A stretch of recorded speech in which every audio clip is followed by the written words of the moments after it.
Ouais, l'objectif, c'est déjà de rendre une bonne copie, de faire un bon match, essayer d'être solide, hein, chose qu'on a du mal à faire en championnat. Il va falloir l'être contre le Havre, sinon ça risque d'être compliqué. Donc être solide et prendre du plaisir, donner du plaisir et jouer vraiment sans crainte, sans se poser de questions.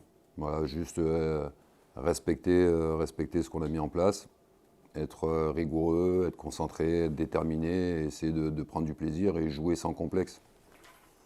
Après le Red Star, c'est le deuxième match où vous pouvez y aller tranquille. C'est eux les favoris de ce tour-là, quoi, on va dire.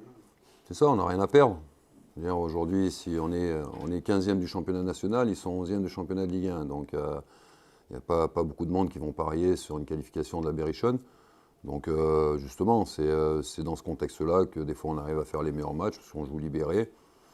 Eux, j'espère je pense pas, parce que c'est pas l'habitude de la maison, hein, que ce soit de l'entraîneur ou du club.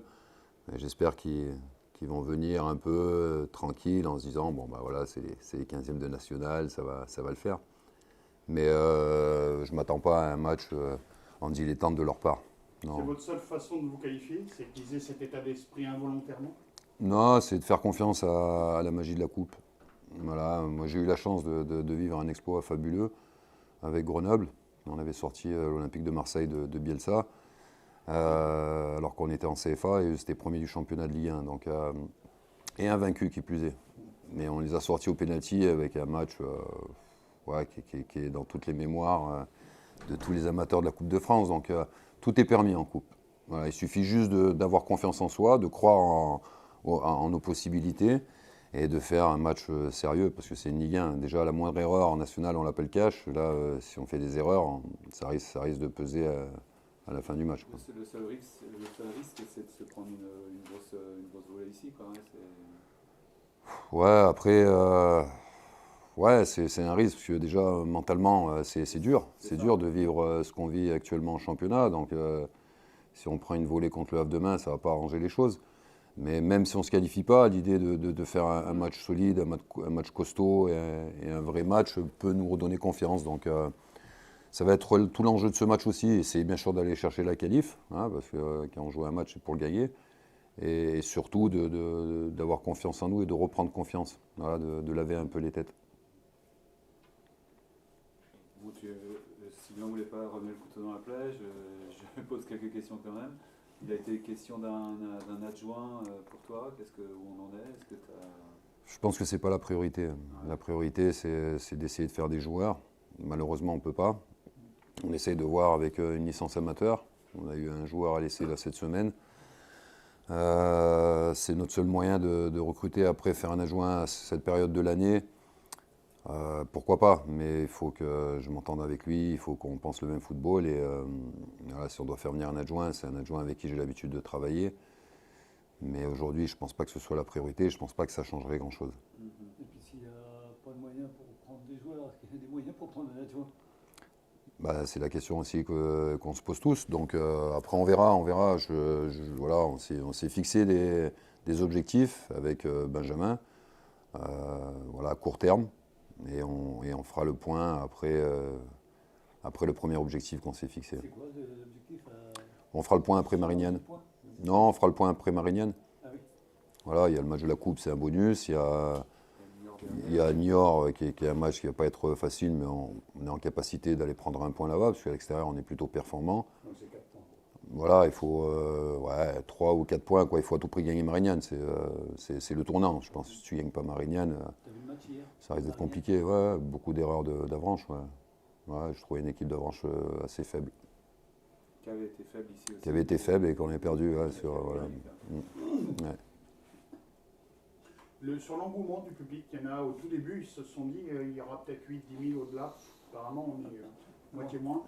Ça t'ennuie ou tu te dis, bah, de toute façon, moi je suis dans ma bulle avec mes joueurs, je veux me qualifier? On a l'habitude, hein. L'habitude, Châteauroux, malheureusement, c'est plus l'époque où j'étais joueur moi, où on faisait minimum 5000 à chaque match.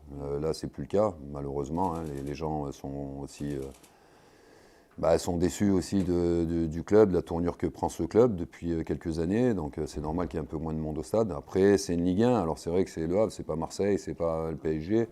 Mais Le Havre, ça reste une très belle équipe de Ligue 1, un club mythique. Et je suis déçu qu'il n'y ait pas plus de monde que ce qu'on aurait pu imaginer. Vous avez un message à passer justement à ceux qui vont écouter ou lire. Venez les gars, et pourquoi il faut venir? Il faut venir parce que c'est un match de coupe, que le match de coupe réserve souvent des surprises et qu'on espère créer la surprise et que c'est une équipe de Ligue 1. C'est une très bonne équipe de Ligue 1, Le Havre. Et je pense qu'on ne reverra pas une équipe de Ligue 1 de sitôt à Gaston Petit. Sauf si on passe en coupe et qu'on a la chance de retomber contre une équipe de Ligue 1. Mais retrouver la Berrichonne en Ligue 1, je pense qu'il va falloir attendre quelques dizaines d'années. Le Havre, justement, tu as regardé des vidéos, j'imagine. C'est quoi leur point très fort ou... C'est une équipe solide.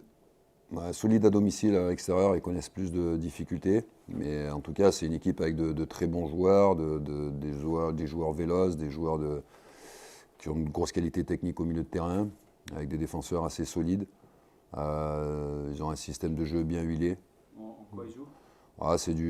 Défensivement, c'est plus du 4-1, 4-1, voire du 4-4-2. Et puis ça se déforme offensivement avec l'apport d'Opéry sur son côté gauche. Donc, c'est une équipe qui a un système bien huilé et qui maîtrise pas mal de domaines dans le jeu. Donc, ça va être un match compliqué, hein, mais un match intéressant à faire. Opéry, justement, qu'est-ce que tu l'as connu quand tu étais adjoint de Vasseur, je crois? Oui, c'est ça.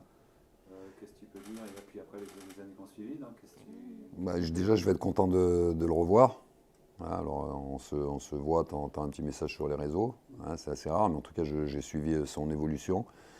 Je lui avais dit à Christo, quand il était là, que j'étais adjoint, je lui ai dit ne lâche pas, parce qu'il ne jouait pas beaucoup. Il était jeune, donc je lui ai dit ne lâche pas, parce que tu as énormément de qualité. Et je suis persuadé qu'un jour, tu joueras au niveau, parce qu'il avait le potentiel pour.